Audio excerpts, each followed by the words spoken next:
Man, I hate Pixar. It used to be one of the greatest studios for kids and for adults. Now, it's one of the worst studios ever. And you know what's sad? The quality dipped in less than 20 years. Isn't that ridiculous? Yeah, saying that Pixar fell off is kind of beating a dead horse at this point. We all know that at one point, everything they touched seemed to turn to gold, both critically and financially. But ever since Cars 2, their movies have been a lot more hit or miss quality-wise, with a lot more sequels. I know I'm far from the first one to rank all these movies, but I do have a strong appreciation for most of the classic Pixar movies. And it's been a while since I've rewatched any of their movies from the 2010s. And when it comes to everything after Toy Story 4, I'm going in completely blind. So, without further ado, this is the definitive ranking of all 28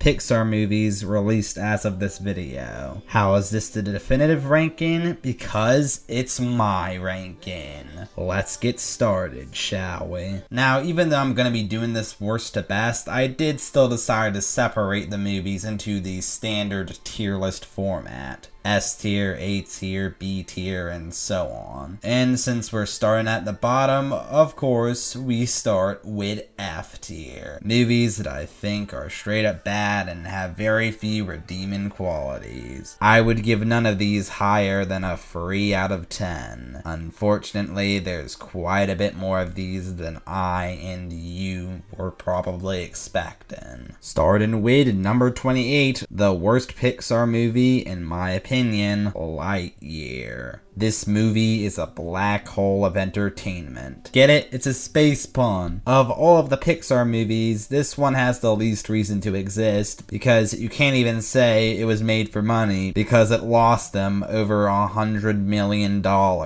They really expected this to be their big theatrical comeback, despite it being a movie that literally no one wanted. And they already pretty much made this, but better, 20 years before. Probably. I don't know. Disney doesn't want you to watch it for some reason. And why did they have to insist at the beginning that in the universe this was Andy's favorite movie that made him love Buzz Lightyear in the first place? I don't buy that this would be any young boy's favorite movie. Or anyone's favorite movie for that matter. Maybe a parody of cheesy 90s sci-fi action movies could have been at least interesting, but instead it's just a generic and ungodly boring modern style sci-fi movie with forgettable comic relief side characters, including one that is basically already a toy. And there's a gay character who dies less than halfway through the movie, and also this stupid twist of Zurg being a Buzz from an alternate timeline. I probably would have had a much stronger reaction to that if I hadn't already had it spoiled to me. And they incorporate a lot of dialogue from Toy Story 1 towards the beginning because first movie! And stylistically, it's completely bland with more of those Pixar-style humans with a disgusting amount of realism. While editing, I found this Reddit post, and I think this person might be onto something. Though, to be honest, it probably wouldn't even be much better as an original film. Number 27. Brave. Of all the Pixar movies, this is the one that feels the least Pixar. It feels like a D-tier Disney movie. It was a D-tier Disney movie called Brother Bear. I don't care if you're from some cheap Disney movie that makes stupid sequels over and over again. Even the Cars movies at least felt like Pixar movies, just a bad imitation. This feels like a bad imitation of Disney movies. It's about a Scottish princess who doesn't want to be like the other princesses. She doesn't want to be all prim and proper and be forced to marry, and it's so freaking lame. She goes to a witch and asks her to change her mom, and she changes into a bear, and it happens that everyone here wants to kill bears, and now they gotta change her back. And it's so freaking lame. And I didn't even mention all the terrible comic relief in this movie. Finishing in number 26, it's my old arch nemesis, Cars 2. Oh, it's Italian. It's bad quality. Spanish.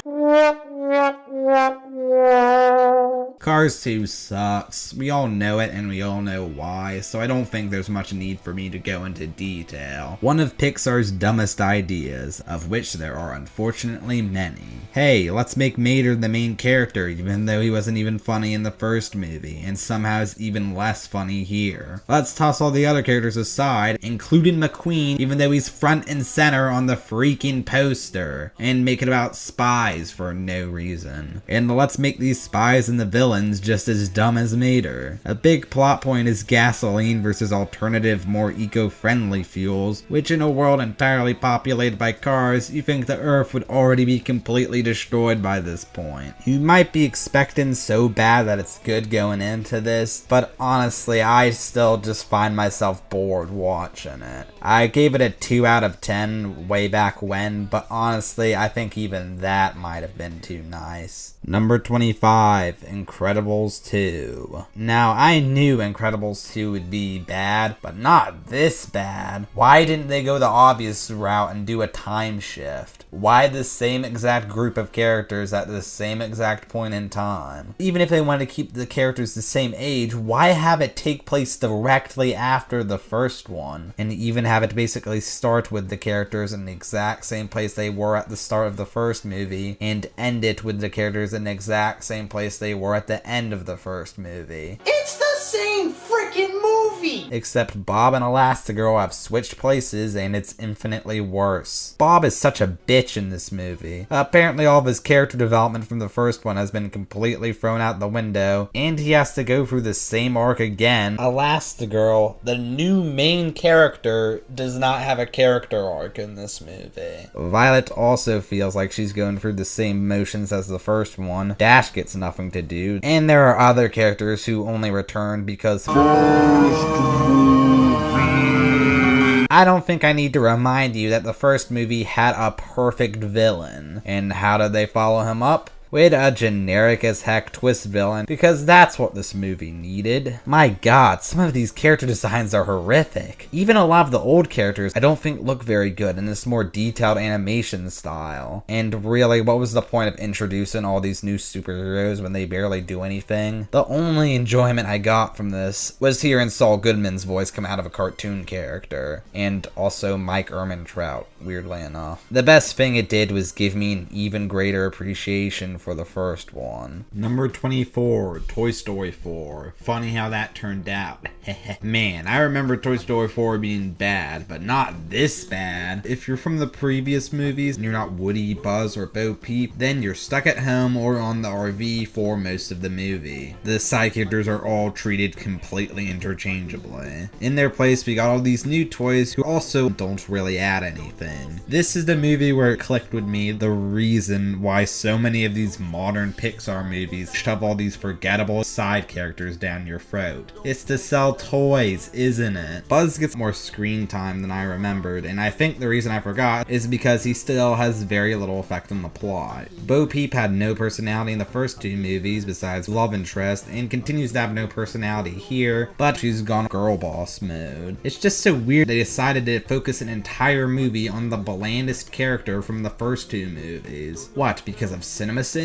Also, holy shit, movie hints at an even darker Toy Story 3 storyline regarding the fate of Bo Peep, but then it passes it by like it's no big deal. Woody's main conflict in this movie is that Bonnie inexplicably doesn't care about him anymore. Everything in this movie shows me that Woody has no more purpose as Bonnie's toy, but not that his new purpose should be being a lost toy. The best I can say about it is on a very rare occasion there is a funny joke. It's about on par with Incredibles 2 for me. I only put it above out of principle. They're two different kinds of bad sequel, but after watching both in close proximity, I've officially determined that a sequel that does everything the previous did but worse is worse than a sequel that tries something different but falls flat on its face. For me, Toy Story 3 will always be the true finale to this series. Throughout the rest of this video, I'll ignore that 4 exists. Number 23, Cars. Yeah, I know I'm gonna get some backlash for putting the first Cars this low on the list because it does have a lot of fans. But man, in my eyes, this is definitely Pixar's first real dud. Yeah, A Bug's Life was no masterpiece either, but it still showcased more of the qualities of classic Pixar than this movie does. This is kiddie crap. Purely from a conceptual level, it feels so uninspired when compared to Pixar's previous works. John Lasseter loves cars, so he wanted to make a movie about cars, but instead of exploring the relationship between humans and cars, they asked, what if everyone was a vehicle? No,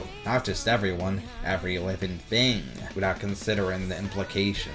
The world building is exceptionally weak. It legitimately feels like a parody of Pixar's previous films. In good movies, you don't notice plot holes because you're invested in the movie's plot, world, and characters. I don't think Cars is a good movie. The plot is as generic as it gets. An arrogant young racer gets humbled by a small town. This is not a plot that needed to be told by Cars. The only added substance is this stuff with Route 66, which, unlike other Pixar movies, is a story that could be told in a perfectly kid-friendly way without everyone being a car, and even this has a crappy song playing over it. I can't recall a single moment where I genuinely laughed at this movie. All of the side characters are one note and unfunny. Lightning McQueen has no chemistry with his supposed best friend or love interest, and Chick Hicks is absolutely perfect. But he actually doesn't have much of a presence in the movie. Doc is kind of a cool character though. That's all I got. Next, number 22, The Good Dinosaur.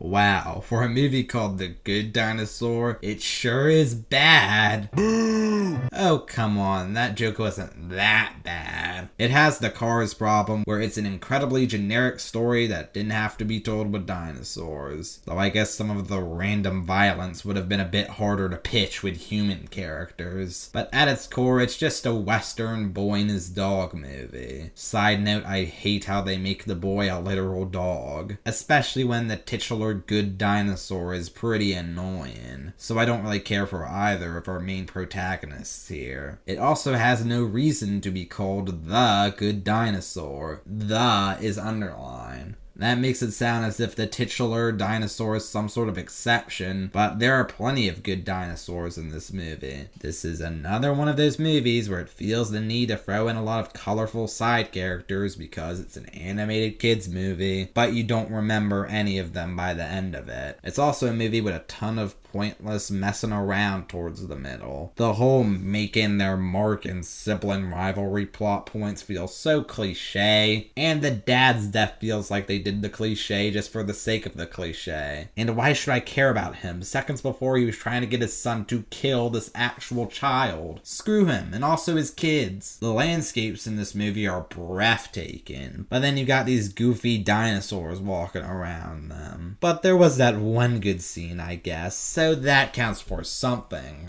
right? Now we're moving into D tier. These are the movies that kind of ride the line for me. I'd give these 4 or 5 out of 10. They're on the line between bad and just meh. I still don't enjoy and wouldn't recommend any of them. Number 21, Finding Dory. Of all the classic Pixar movies, Finding Nemo is one of the last I would have picked to get a sequel. Is it because of money? It's definitely because of money. I mean, the original concept Disney came up with for a sequel was that Nemo finds his long-lost twin brother, Remy.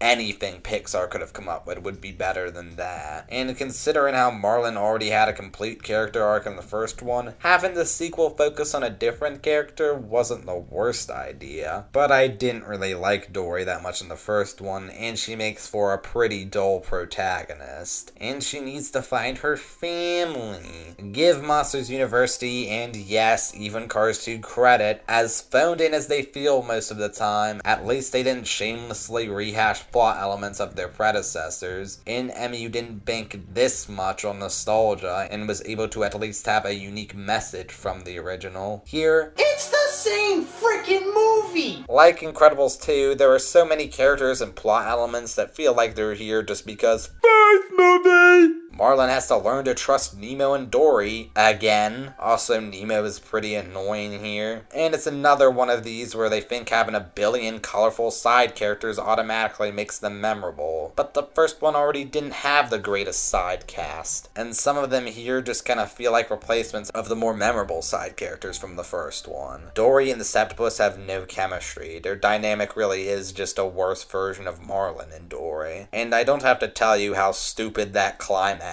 is. The one thing that was actually really funny was the touch pull scene. That actually got a hearty laugh out of me. Number 20, Cars 3. Yep, Cars 3 is my favorite of the Cars movies, and as you can tell, that's not saying much. I like how this movie tried to end the series with some level of dignity. I really hope they don't override it with a fourth one. This one didn't even make as much money as the other two, and this is clearly the end of McQueen's story. And the last time you tried to focus on another character, it ended in disaster. I like how this one clearly has a lot of respect for the first one, especially with all of the Doc Hudson stuff. You know, pretty much the only thing I actually liked about the first movie. I like how despite completely ignoring the second one, they still managed to give the trilogy some level of cohesion. The first one sees Lightning at the start of his career, the second one sees him at the peak of his career, and the third one sees him passing the torch. You can tell they really course corrected by having Mater barely in it. And unlike the second movie, they still made room for chick kicks, heck yeah,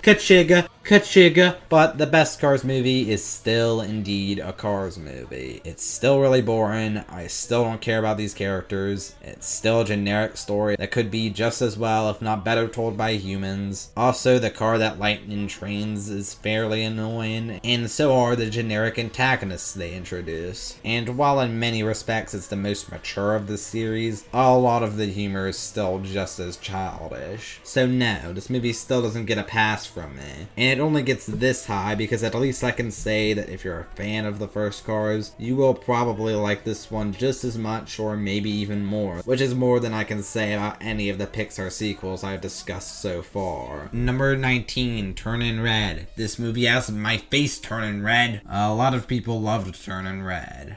Apparently.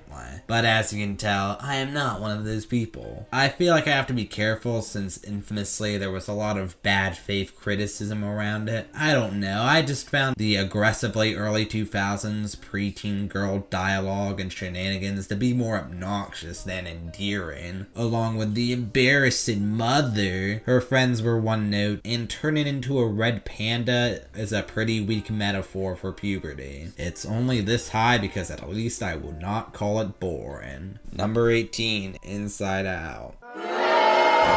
I can explain. When Inside Out came out, it was seen as a grand return to form for the studio after the slump they'd been in since Cars 2. I disagree. This movie sucked! It sucked! This movie fucking sucked! Of course, I liked it when it first came out. I mean, Animat gave it a 10 out of 10, and I was also 7. But it's one that I knew has become progressively more polarizing since its release, so I was pretty cautious going in. And yeah, I really didn't like it. But I didn't really hate it either. I just really intensely didn't like it. I don't think it's nearly as clever as a lot of people said. If they had kept it just a metaphor, then maybe, but the emotions are very clearly their own independent characters, able to feel other emotions outside of the emotions they're supposed to be the literal manifestation of. So yes, this movie is about how people are actually just mechs who have no agency over their actions and are just being controlled by the tiny people inside their head. Does that mean there's little people who control my voices? I remember the Super Carlin brothers trying to act like Riley was some great character, but she literally isn't a character. She's just an audience surrogate. It'd be like saying Andy from Toy Story is a great character. Joy is really annoying. I know she's supposed to learn a lesson, but I didn't care for her at all. Bing Bong is a terrible character. You wouldn't care about him if he didn't sacrifice himself. Damn you, Pixar! The animation is good, but that's given, though it is nice to see that Pixar experimented with a more cartoony style for the characters inside Riley's mind. Number 17, Elemental. When Elemental was coming out, I remember everyone dunking on it, including myself. I had no interest in watching it, along with most people it seems, as it totally flopped at first before slowly picking itself back up. But can you really blame me and other people? Just on a surface level, it seems so generic Pixar, a world populated by humanoid elements, but uh-oh, elements cannot mix. To be fair, as a race metaphor, it's not much worse than something like Zootopia, and I remember when that came out, everyone praised it as if it was some sort of brilliant racism allegory. The powerful message of discrimination and bigotry that some Americans still don't understand. And actually watching it, it's not that bad. In fact, the romance was actually kind of cute. Even though, like most Pixar movies, the main focus is surrounded by cliches for the sake of cliches. They do the third act breakup, and it honestly really makes me feel like Wade is wasting his time on this fiery girl cause she's clearly not worth it. And the whole choice between taking on the family business and doing your own thing, where obviously the protagonist chooses to do her own thing, which has been done much better in plenty of other animated movies, including from this same studio. There's forgettable side characters in there, because of course there are. But hey, it's got good animation, and once again it's notable here because it's another rare example of a modern Pixar movie that actually has a nice unique style to it, even if the Element City kind of just reminded me of Zootopia. Now we're moving into C tier, which is where I put all of the movies that have a lot of elements that I like and a lot of elements that I don't like, and the good doesn't really outweigh the bad enough to where I would actually call them good movies. I'd give them all 6 out of 10.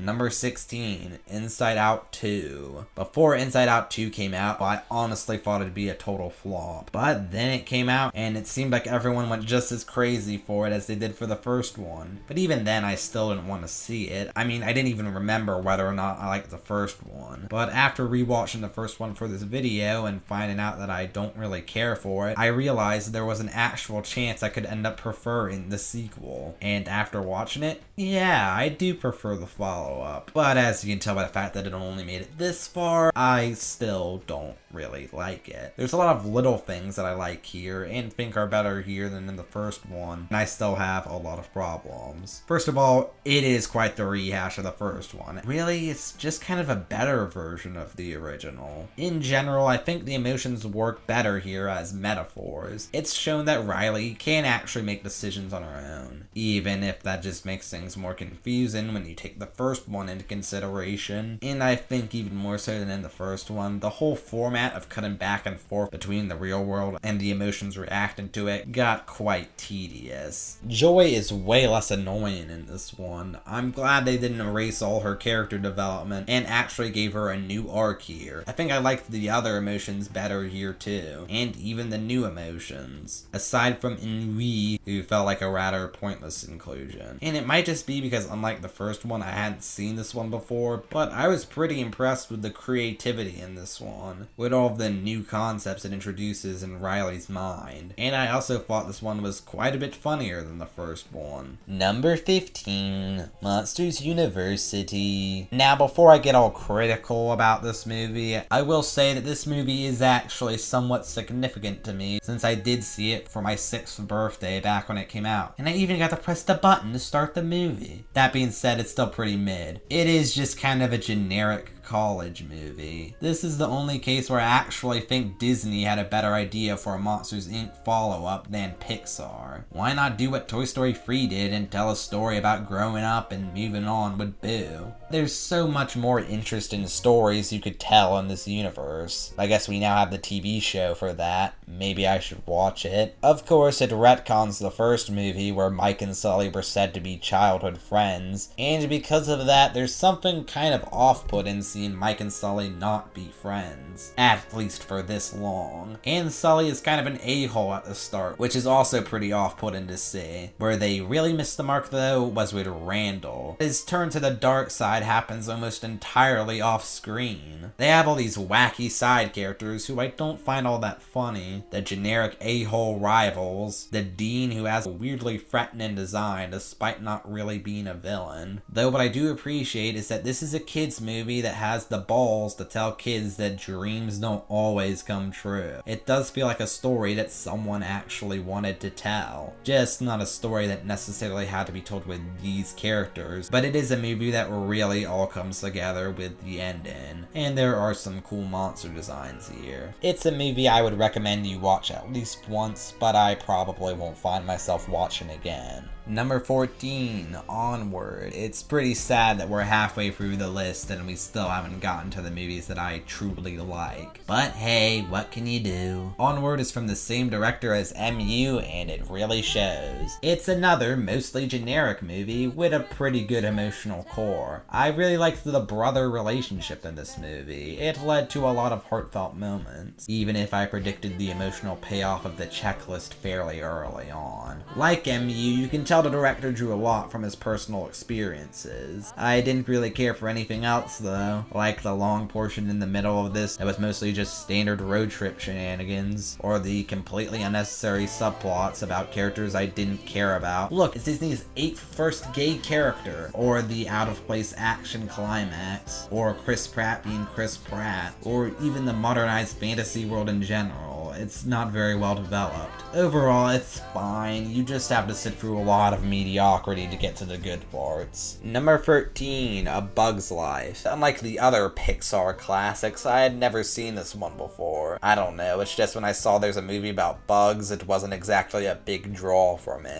So going in, I didn't really know what to expect. And after watching it, nah. Plot-wise, about as generic as they come. You have your odd man out main character who nobody likes, but then he does this one good thing and everyone loves him now, but uh-oh, it turns out to be a misunderstanding where everyone finds out that they weren't actually warrior bugs, they were circus bugs. We hate you again. But haven't they already proven themselves to be capable, and just because they weren't actually who they said they were, why does that mean it's suddenly not a good plan? Oh, we're just doing it because this stupid overused plot says so? Okay, pretty much everything with the ant colony is boring and lame.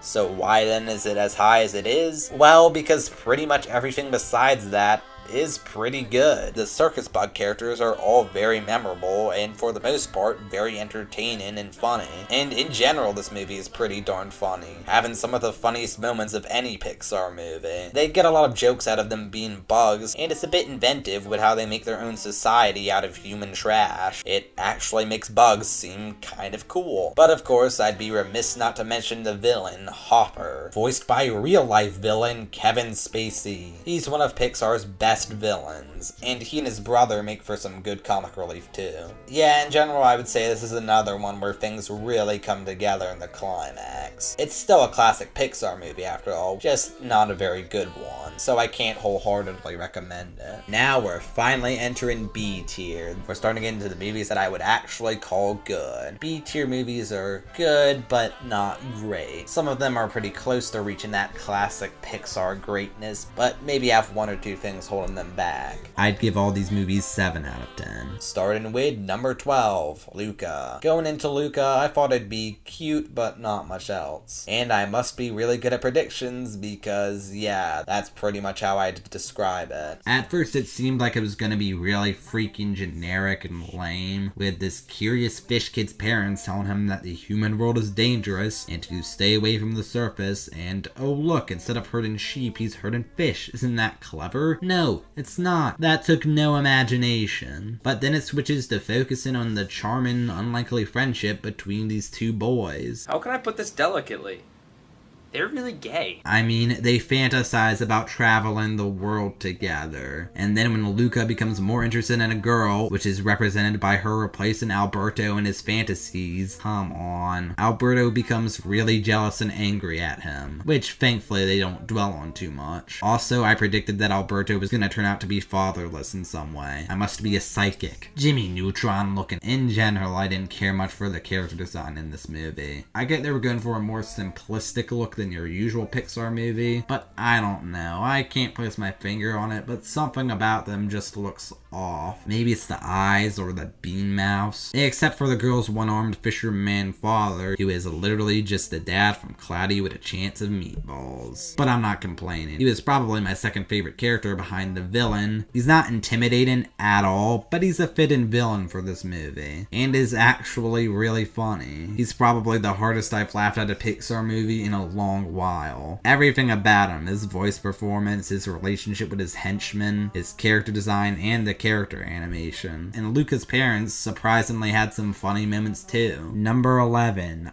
Up. Yeah, I think this movie is a bit overrated. When it came out, everyone went crazy for it. The first of only 2 Pixar movies nominated for Best Picture, and second of only 3 animated movies nominated ever. To be fair, it was probably just because that year was when the Academy decided to expand the number of nominees from 5 to 10. But really, this movie, Best Animated Feature, do you know how stacked 2009 was for animated movies? Don't get me wrong, I liked this movie as a kid, but rewatching it, I like these characters, Carl and Russell, Kevin, and especially Doug. Ed Asner gives a great voice performance. The twist villain is pretty solid. The villainous dogs can be both funny and intimidating. The climax is pretty solid. Michael Giacchino kills it with a score. It did earn Best Original Score. I like Carl's arc of learning to move on and love again, getting the son he never had, but I just don't think it comes together to make for a great overall package. This movie starts very strong and ends very strong, but towards the middle it kind of drags, and it doesn't really pick up again until the villain reveal. Number 10, Coco. After I found that I really don't care for Inside Out, I was more skeptical going into the other only original Pixar movie from the 2010s that everyone went gaga for. But I was still crossing my fingers that maybe this could be the one that would break Pixar's losing streak. And yeah, I still kind of like it. I think it does fall into some of the trappings that Inside Out fell into. There were sad moments in Pixar movies before, but they didn't feel as calculated. Though unlike Inside Out, the emotional moments here actually do resonate with me because they actually started by making likable characters who you care about instead of the other way around like Inside Out. The setup is incredibly conventional. Miguel wants to play music, but his shoemaking family hates music. But I like Miguel and Hector and their bond, and I like the way the movie portrays life and death, especially in relation to memory, and the way they handle the theme of choosing between your passions and commitment to your family.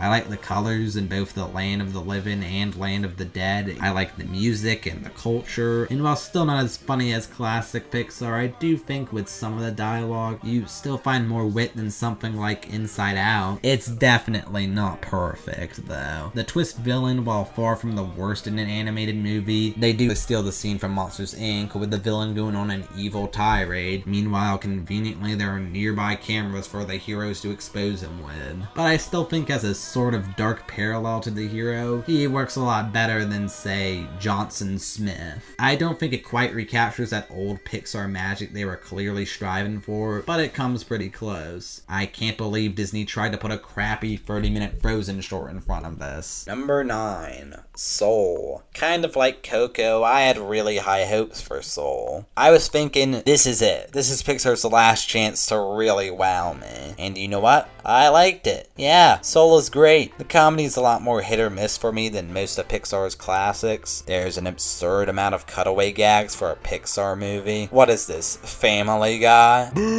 But I really liked this movie's depiction of the afterlife. Very creative both conceptually and visually. I did not care at all for the human designs in this, and in contrast to most people, was actually kind of disappointed when the movie ended up spending most of its time there in the real world, especially when it was, oh no, I need to get back to my body. But you know what? It managed to surprise me with that too, by actually giving the shenanigans a clear purpose throughout, giving Joe a different perspective on his life, and there were a good number of heartfelt moments throughout. And I like the movie's message about living life to the fullest and appreciating the little things. I was prepared to put this in A tier until the stupid cop-out ending. Everything before was clearly building up to Joe accepting his death, giving up his return so 22 can live, and moving on to the afterlife, and they almost did that. But instead, they pulled this dumb BS out of nowhere, where because he did so well with 22, he actually does get a second chance and takes it. All they had to do was have Joe reject it because I already lived my life, and end the movie there, and it would have been A tier, and I think they probably were going to. To me, this ending reeks of studio interference. Disney neutered Pixar. So yeah, no movie post Toy Story 3 managed to make it any higher than B tier. But the good news is that now we're going from the good movies to the great movies. 8 out of 10 and higher, starting with A tier. Number 8, Finding Nemo. Finding Nemo is pretty good, but rewatching it, yeah, I don't think I like it quite as much as most of the movies that came before, or even a lot of the movies that would come after. It's still a very quality film though. Despite Nemo being the title character, it is very much Marlin's story, learning to cope with the death of his wife, get over his neuroses, and not be so dang overprotective of his son. Definitely a struggle and lesson that would be more relatable to the parents in the audience, but there's enough colorful side characters that as kids we were distracted from all that. And yeah, most of them are pretty memorable, but I don't think they're as strong as Pixar's usual side characters from around the same time.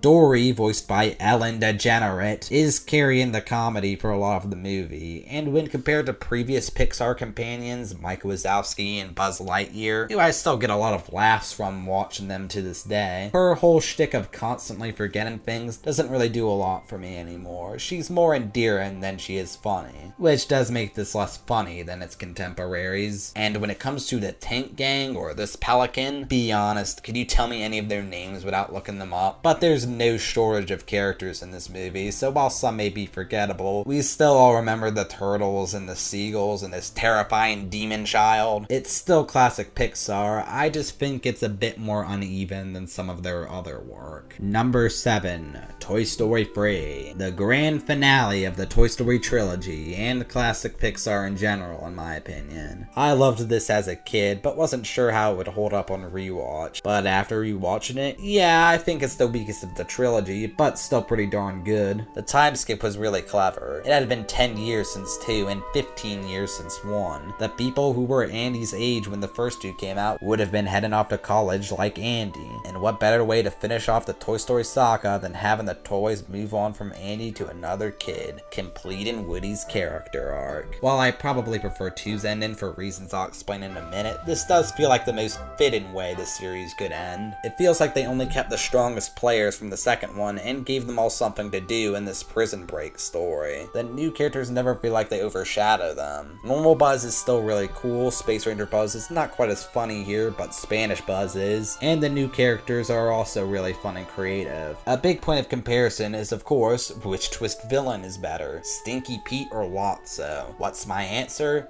They're both good, just in different ways. With Lotso, he's revealed much earlier, so he leaves a bigger impression as a hateable villain. It kind of loses me a bit with the ending, though. Yeah, I'm one of those people who thinks that the ending is pretty corny. It makes sense that you'd want to have Andy say goodbye to all of his toys, but he still comes off like a total dork. Whatever, this track still brings me pretty close to tears listening to it. There's a reason I've used it in a couple videos. Funny how in the same way this movie brought nostalgia to people who grew up with the first 2 when it came out, it now brings me nostalgia having grown up with it. Number 6, Toy Story. Ah, yes, the one that started it all. And man, what a way to start. It is a miracle this movie is still as good as it was 30 years ago. If this were made by a lesser studio like Illumination or Blue Sky, this would easily be their best. But hey, I guess that was part of that old Pixar magic. They were constantly doing what seemed impossible. We've already gotten to the point where I struggle to think of things that are wrong with these movies. The animation, while obviously dated dated by today's standards, still looks pretty good. As we all know, they chose to focus on toys because plastic. Every organic life form in this movie looks pretty ugly, so they definitely made the right call. Tom Hanks and Tim Allen both give excellent performances, and what of the movies might be the one where the characters have the most emotional range. Another thing that makes this movie stand out from the others is the villain. He isn't one in a traditional sense, but from the perspective of a toy, He's pretty much Satan with a dash of Bin Laden by turning toys into monstrosities or just blowing them up. we all know Potato Head is the real villain. I guess one thing that makes this a bit odd when compared to later Pixar movies is that it has much more overtly scary imagery for kids. I haven't even mentioned all the other toys: Potato Head, Slinky Dog, Rex, Ham, and of course there's the zealous aliens and the introduction of the coolest pizza restaurant ever imagined. And who can forget the Randy Newman soundtrack? This is definitely the one where his voice is featured most prominently, and you can make fun of his weird singing all you want, but you can't call these songs forgettable. The last thing I'd like to mention is how short this movie is. Just 80 minutes, and yet they're able to pack in so much character and emotion. It is perhaps the epitome of Pixar's tight story writing that can be seen in almost all of their classics. Number 5, Toy Story 2. Yep, Toy Story 2 is my favorite Toy Story. Also, I put all the Toy Stories in a row. That wasn't on purpose, it just happened that way. Woody is shown what it's like for toys to be abandoned through the perspectives of Jessie, leading to the first more traditional Pixar sad moment, and Stinky Pete, or the Prospector, who, unlike Sid, is a much more legit villain, and the first Pixar twist villain. But you still understand his motivations. Besides Al and the Woody's Roundup show, most of the comedy here is reserved for the subplot, with Buzz leading a search team for Woody consisting of the 4 biggest players from the previous movie, and these guys are just as funny and entertaining as before. And Rex is actually given special attention with him having a minor character arc of learning how to defeat Zurg. Speaking of which, they bring back Space Ranger Buzz here by having Buzz be replaced by Utility Belt Buzz. It's kind of lame, but of the 2 sequels, this is the one that I think handles this the best by having Liquid Buzz still be active in the story. It shows how far he's come from the first one, especially in his argument with Woody towards the end. That's my favorite scene in the movie, especially when combined with the "You've Got a Friend in Me" scene right after. Plus there's a hilarious payoff with Solid Buzz and Zurg in the end. In general, this is one of those rare sequels where the new characters are just as memorable as the ones introduced in the first one. Bullseye, Mrs. Potato Head, Wheezy, responsible for the greatest dance party ending of all time. And as much as I love the scene from the first movie where Buzz flies, overall I would say I prefer this movie's climax. It is a perfect sequel that somehow manages to top its already amazing predecessor in almost every way. Now we're moving into the top 4, S tier, starting with number 4,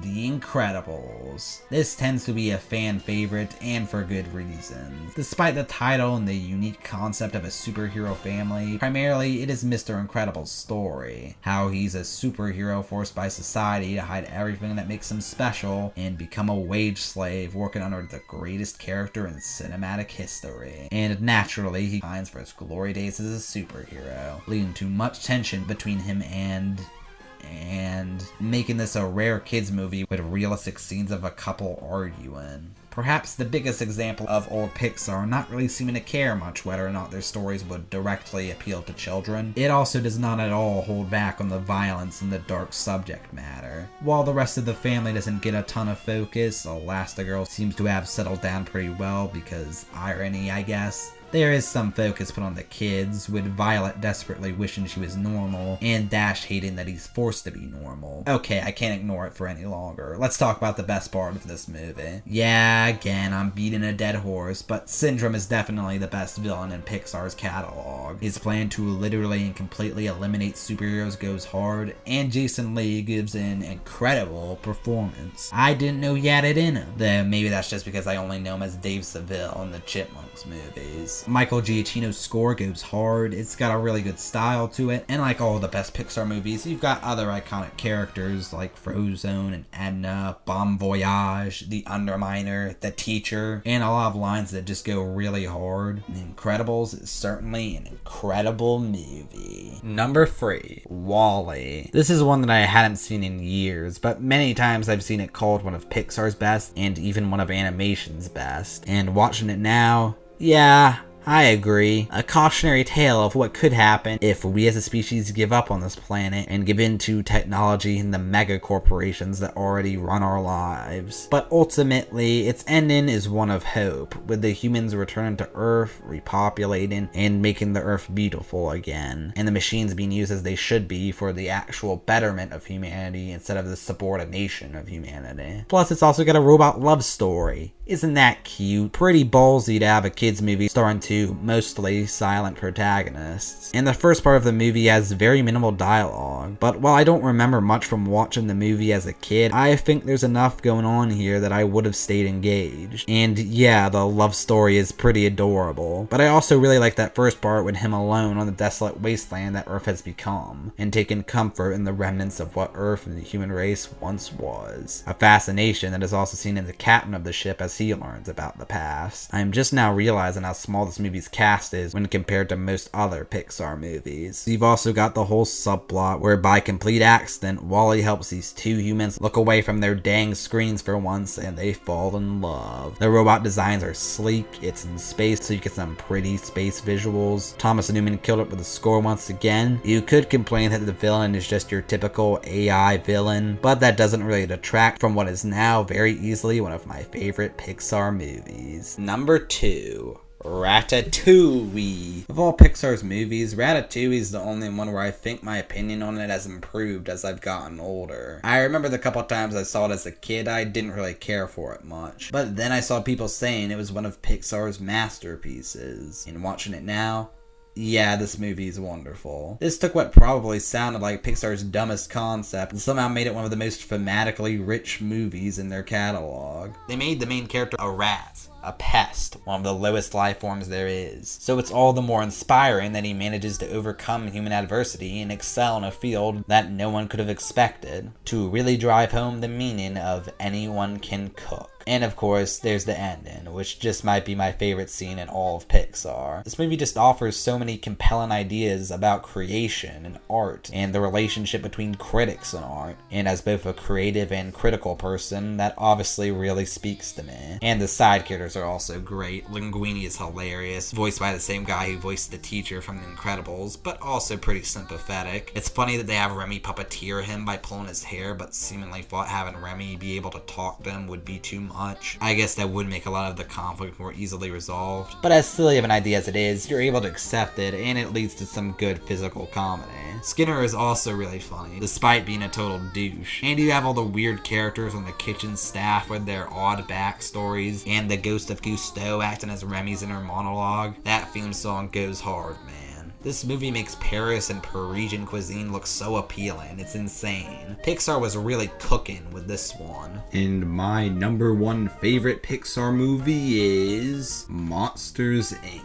I know I'm far from the first person to say this, but this is probably Pixar's most inventive concept of any of their movies. Taking the childhood fear of monsters in our closet and building an entire story and world around it. But they don't shy away from the real-world implications of that either. The fact that, yeah, it's exploitative, and it's only when they actually see the damage firsthand that they are able to empathize with them and find a better tomorrow today. The main twist villain is the CEO, but even then he isn't just a one-dimensional, evil, money-grubbing villain, as he is shown to have regrets over banishing Mike and Sully. Like all the Pixar greats, it explores some mature themes, but with a kid-friendly coat of paint. And while all that went over my head as a kid, I also still enjoy all the things I've enjoyed about it ever since I first saw it as a kid. I still enjoy the friendship between Mike and Sully, and of course the unlikely fatherly connection between Boo and Sully. The cherry on top being that ending where Mike, in a final and biggest testament to his and Sully's friendship, goes through the trouble of rebuilding Boo's door piece by piece just so Sully can see her again. You have a great, more obvious villain in the form of Randall. I still love this monster world they created. And on top of all the great comedy with Mike and Sully, I still love all the comedic side characters too. Roz, the abominable snowman, Fungus, the janitors, the simulation guy, the 2319 guy. Bottom line, I love pretty much everything about this movie, and in my opinion, it's Pixar magic at its peak. So there you have it, my personal ranking of all 28 Pixar movies released as of this video. Pixar has definitely had its ups and downs, but hey, at least we'll always still have most of their old movies to go back to and enjoy. As always, like and subscribe if you like what you see. Comment your opinions and rankings below. Join my Discord. I am the Cartoon Koala, and I'll see you in the next video. Bye.